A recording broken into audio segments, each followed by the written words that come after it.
Good morning. Welcome to Walking Boxing. It is Thursday, April the 10th, 2025. And as always, on this day, let's go back to 1964.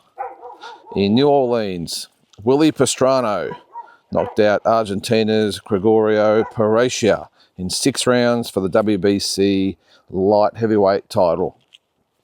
And Willie Pastrano was a very, very good fighter back in the day, and pretty sure he might be in the Hall of Fame as well. So let's move to 1965 in Panama City. Come on, man. No. Come on, let's go. Little shit. What was it? Ismael Laguna defeated Puerto Rican Carlos Ortiz for the WBC lightweight title. Don't know much about Ismael Laguna. Might have to look him up. I haven't really heard much about him. That was by decision over 15 rounds back in the day.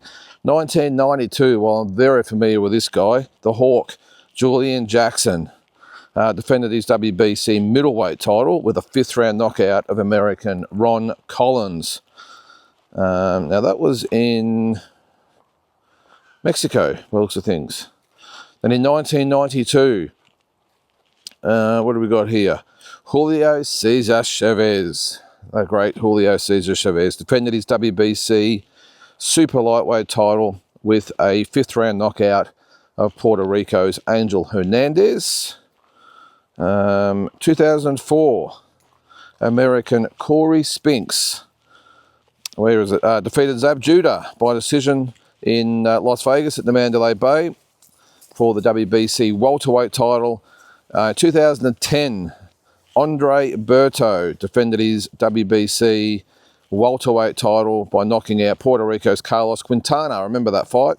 In 8 rounds in Sunrise, Florida. And in the other one, I think it was also 2010, Evander Holyfield beat Franz Botha for the WBF heavyweight title.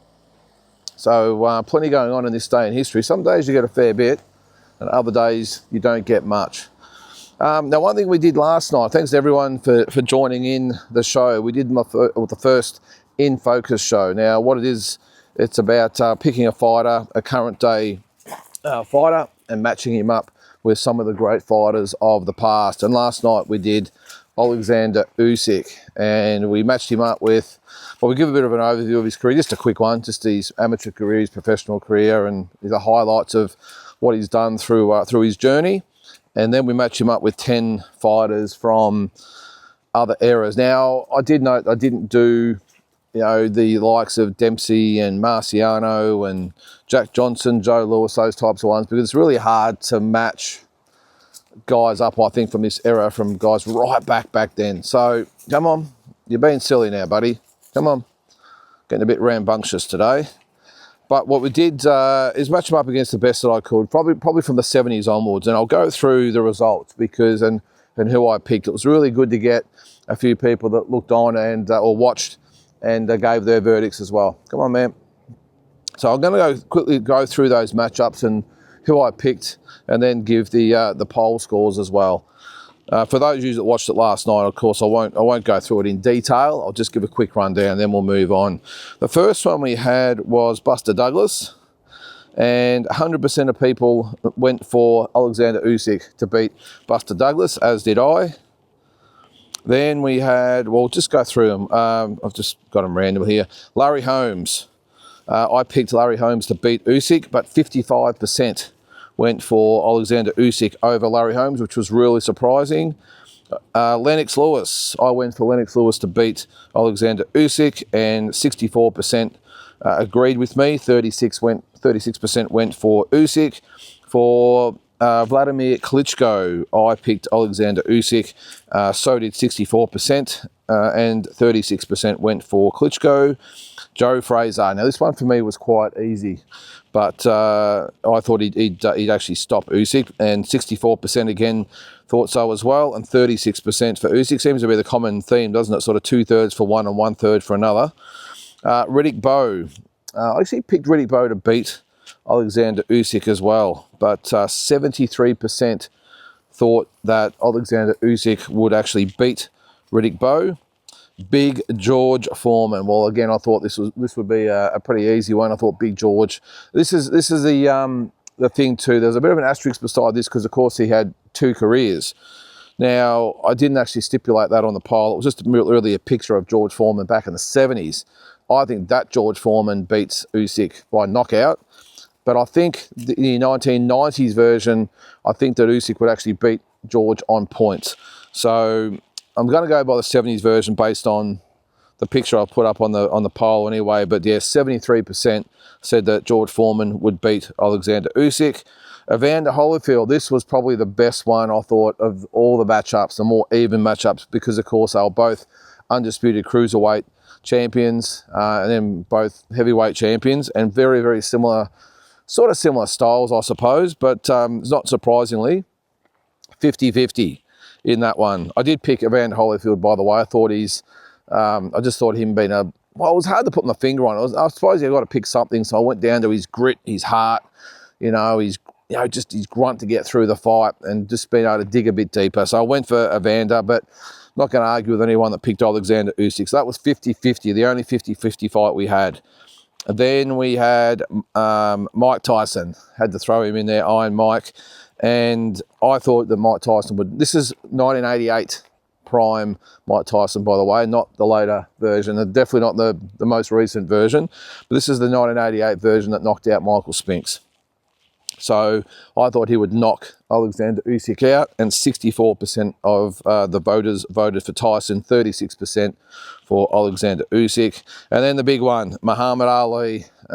This wasn't as easy as I thought. I thought the up to sort of 1970 version of Muhammad Ali is the one I'm basing it on, not the sort of mid to late 70s. And I thought Ali would beat Usyk. The mid to late 70s, I thought Usyk would have a chance, but I'd still go for Ali.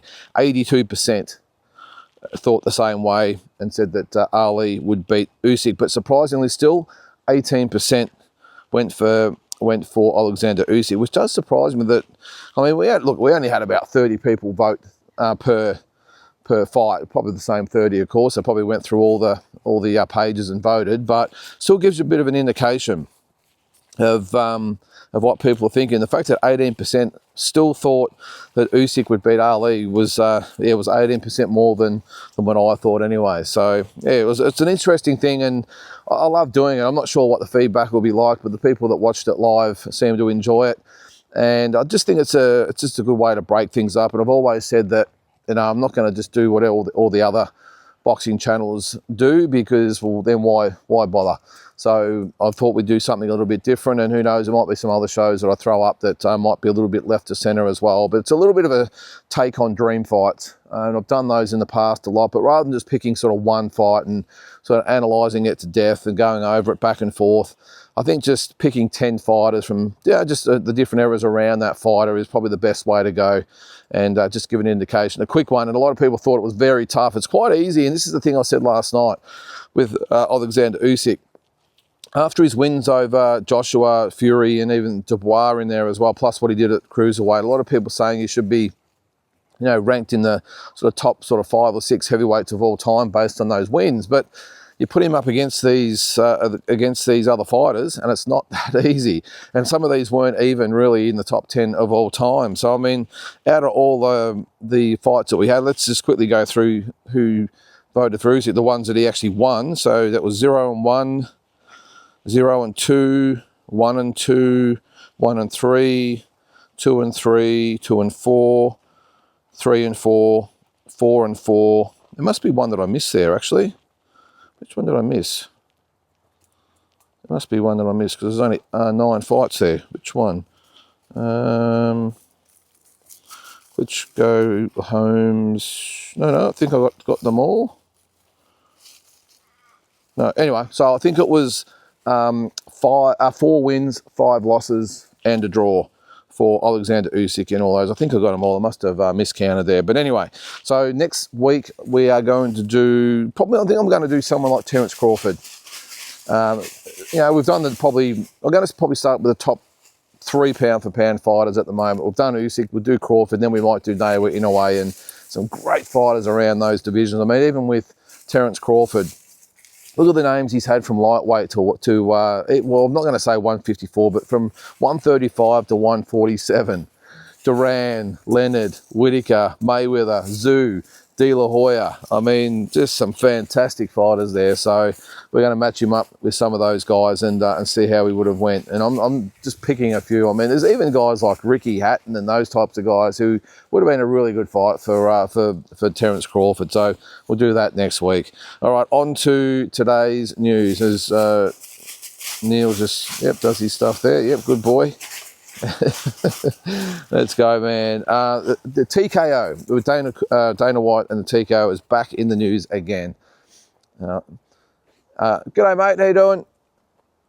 And this is because they have put in a request. I think it's either put in a request or just doing the groundwork of altering the Muhammad Ali Act. Now, we don't know what the Muhammad Ali Act it is. A promoter, what is it? Sorry, I don't want to get this wrong. It is a promoter who also acts as a manager, or a manager that also acts as a promoter. That either way, and you can't do both. So what he's trying to do, or what they're trying to do, is just alter a little bit so they can, well, they promote their fighters, but technically they are managing them as well. And of course they want their own belts. So I'm not exactly sure of the entire sort of thing they're trying to do, but I did read that they're trying to alter the act so that they can have their own belts and not the other 4 or 5 belts, whatever there is, so they can just have their own belts. And that must obviously at the moment contravene the Ali Act, and they want it tweaked. So this is another reason why I'm just not sure this thing works. I don't know, call it a gut feeling, but all these things they're trying to do, look, I might be wrong, but they obviously get away with it with the UFC, and I don't know. Do they have the UFC Act in UFC? Or is it just boxing? I don't really know. I won't comment too much on it because I don't want to get it wrong. But that's just what I read this morning. Actually, is that Dana White and the TKO are trying to amend the Muhammad Ali Act so that they can have one belt in the organisation, and that's it, and not have to have the other 4 sanctioning belts. So more entertaining things to come with that. And you would think that with Turki Al-Sheikh and Dana White and everyone involved in that, you'd think they'd fold and they will do something to amend it. There's plenty to play out in that field anyway. Yesterday too, I did mention that Dimitri Bivol has given up his WBC light heavyweight title instead to face Dimitri Bivol. To face David, what's his name? Artur Beterbiev. I'll get it right eventually. He's given up the WBC belt. He was ordered to fight David Benavidez. He's given it up to fight Artur Beterbiev.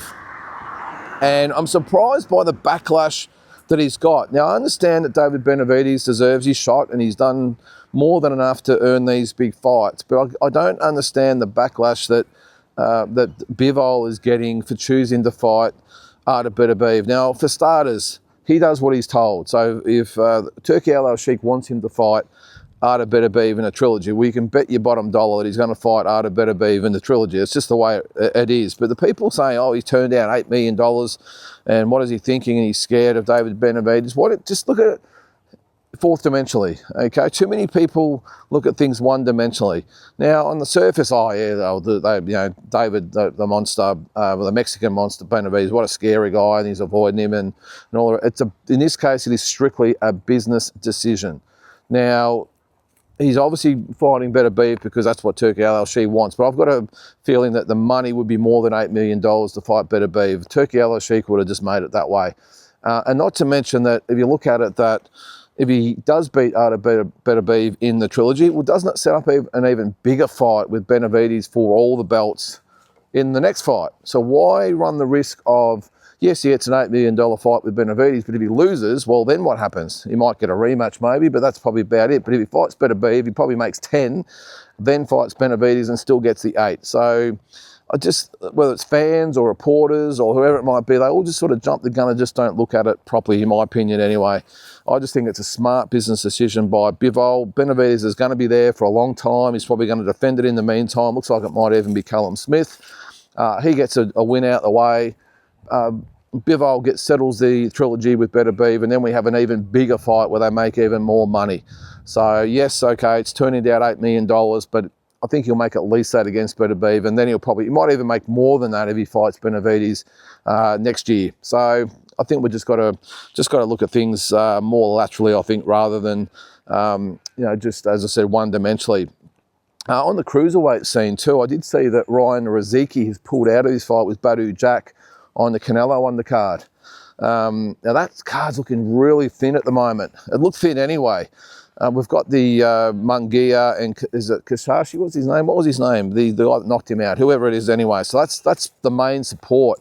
And again, I've said it, I'm really disappointed with the card they put forward with Canelo. I would have thought they would have really went to town on this card, so to sort of celebrate the fact that boxing's biggest star is with Turkey and the Riyadh season, but it's probably the weakest card that I've seen that they put on all the Riyadh cards, and it just happens to feature Canelo. So I don't know, read into that what you will, but Badou Jack and Riziki is off. I'm not sure whether they'll try and get someone else for him. It's only, about 4 weeks away?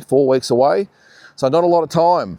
Geez, I tell you what, it's a pity that Jai Pataya wasn't ready to roll on, what was it, what was the initial date? May the 13th, I think it was. Geez, it would have been good if they could have just got rid of this other guy, Sequoia, that he's going to fight, and maybe sent Jai over to fight Badou Jack. But of course, he's had that little minor injury. So it would have been great to, that would have been a fight to put on the undercard. Jai Pataya and Badou Jack as the main support on the Canelo and Skull undercard. But the way it looks at the moment, as I said, there's going to be really slim pickings, and certainly not going to be one of those cards where you get up excitedly at 3 or 4 in the morning and run to the TVs. That I don't think I'll really even take too much. I'll probably have a little bit of interest in to see how Munguia goes in his rematch. But apart from that, not really excited at all about. Actually, to be honest with you, I'm not even that excited about the main event. I mean, I think we all know what's going to happen. Canelo will just break this guy down and he'll move on. Speaking of Canelo, though, he has mentioned that after his 4-fight deal with Turki Al Sheikh ends, that may be it. And it wouldn't surprise me. It looks like he's going to make up to $400 million. I mean, how much money can you make? He's been around a long time. And by the time that comes, like if it's the end of, he's going to have 2 fights this year, 2 fights next year. He's about to turn 35, so he could be 36, 37, probably 37 by the time he retires, if that is the case with those 4 fights. And I think it will be a job well done. I mean, this guy turned pro at, was it 14 or 15? By the time he retires, if he has those 4 fights, he would have had 70 fights, had probably half of those world title fights, just a crazy amount. And I think it would be a job well done. He's still got to get through these guys, though. I mean, Scully should get through. Crawford won't be easy. And then the big question is, who does he fight in fights 3 and 4? That's the big question. It doesn't look like it'll be Benavides or Bivol, because you'd think they would be, they would probably fight in the first half of next year. Maybe the winner of that, he might fight as a farewell fight, who knows? But he's running out of options very quickly. After Skull and Crawford, there's maybe Pacheco and Billy.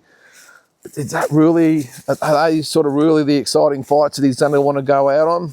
Yeah, I'm not sure. Maybe he fights one of those guys after Crawford and it ends with the winner of Benavides and Bivol. Who knows? But that's what he's saying at the moment, is that after the 4-fight deal, it could be all over. And you can't blame him. As I said, he's going to be 37 years old or 36, whatever it is by that stage.